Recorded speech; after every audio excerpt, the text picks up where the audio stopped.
भरोसा सब पर कीजिए लेकिन सावधानी के साथ, क्योंकि कभी कभी खुद के दांत ही जीभ को काट लेते हैं। तो फ्रेंड्स, आज इसी थॉट के साथ हम कहानी शुरू करते हैं। आज की कहानी है शांति नाम की महिला की। शांति भगवान में बहुत ज़्यादा भरोसा करती थी। वो दिन प्रतिदिन मंदिर जाती थी। मंदिर जाने का उसका नित्य का नियम था।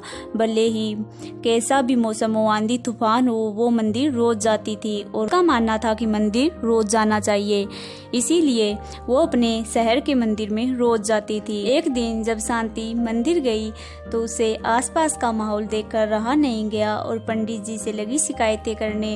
वो पंडित जी से कहने लगी कि पंडित जी, ये सब क्या चल रहा है। पंडित जी भी चिंतित हो गए और पूछने लगे कि क्या हुआ माता, क्या किसी से कोई गलती हो गई है, क्या आपको किसी ने कुछ कह दिया है। इस पर शांति कहने लगी, नहीं, किसी से कोई गलती नहीं हुई, मुझसे किसी ने कुछ नहीं कहा, लेकिन आप आसपास का माहौल देखिए, सब लोग बातें कर रहे हैं। कोई ऑफिस की बातें कर रहा है, कोई फोन चला रहा है, कोई भगवान के साथ सेल्फी ले रहा है। ये क्या है, सब ढोंग है। कोई यहाँ सच्चे मन से नहीं आता, सब बस ढोंग करने के लिए आते हैं, सब दिखावा कर रहे हैं। भगवान का तो यहाँ कोई नाम भी नहीं है, सब अपनी घरेलू बातों में व्यस्त हैं। यहाँ न कोई भजन है, न कीर्तन है। ये कैसा मंदिर है। शांति लगातार अपनी बातें पंडित जी को कह रही थी और पंडित जी चुपचाप सुन रहे थे। पंडित जी ने कहा कि ठीक है आपकी सारी बातें, लेकिन इन सब का जवाब मैं आपको कल दूंगा। कल आप एक काम करना, एक लोटा जल से पूरा भरकर लेकर आना और घर से लेकर मंदिर तक आपको पैदल ही आना है। ध्यान रहे, लोटे से एक बूंद भी नीचे नहीं गिरनी चाहिए। आपको मंदिर की 3 परिक्रमा करके जल को तुलसी में चढ़ाना है और फिर मैं आपके सभी सवालों का जवाब दूंगा। शांति ने कहा कि ठीक है पंडित जी, जैसा आपने कहा है मैं ठीक वैसा ही करूंगी। दूसरे दिन शांति जल का लोटा भरकर घर से मंदिर तक पैदल आई और ध्यान रखती रही कि कहीं लोटे से पानी नीचे न गिर जाए, और मंदिर की 3 परिक्रमा करके तुलसी में जल को चढ़ा दिया और पंडित जी के सामने आकर कहने लगी कि पंडित जी, जैसा आपने कहा था मैंने बिल्कुल वैसा ही किया है। अब आप मुझे मेरे सवालों के जवाब दीजिए। तब पंडित जी ने कहा कि आपके सभी सवाल बिल्कुल उचित थे, लेकिन आज बताओ, क्या आपने कल जो दृश्य देखा था ठीक बिल्कुल वैसा ही आज देखा।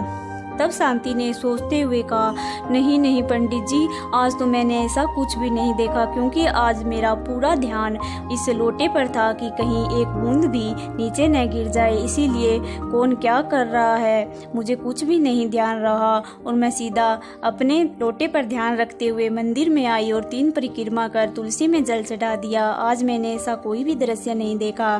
तब पंडित जी ने कहा कि हमारे साथ ऐसा ही होता है, रोजाना आपका ध्यान इधर उधर होता है और आपको लोगों में क्या हो रहा है ये दिखाई देता है।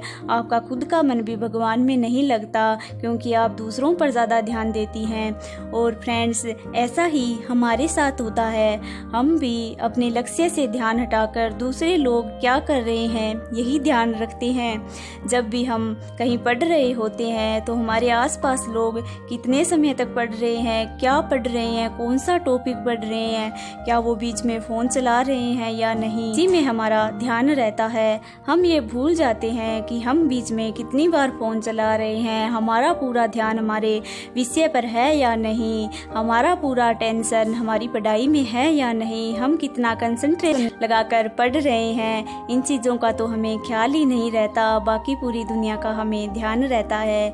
हमें भी अपना पूरा कंसंट्रेशन शांति की तरह लगाकर पढ़ना चाहिए। जिस तरह शांति लोटे के जल पर पूरा ध्यान रखकर एक भी बूंद नीचे नहीं गिरने देती है, उसी तरह हमें भी अपनी पढ़ाई पर पूरा ध्यान देना चाहिए और ध्यान इतना रखना चाहिए कि आसपास हमारे क्या हो रहा है हमें पता नहीं चलना चाहिए।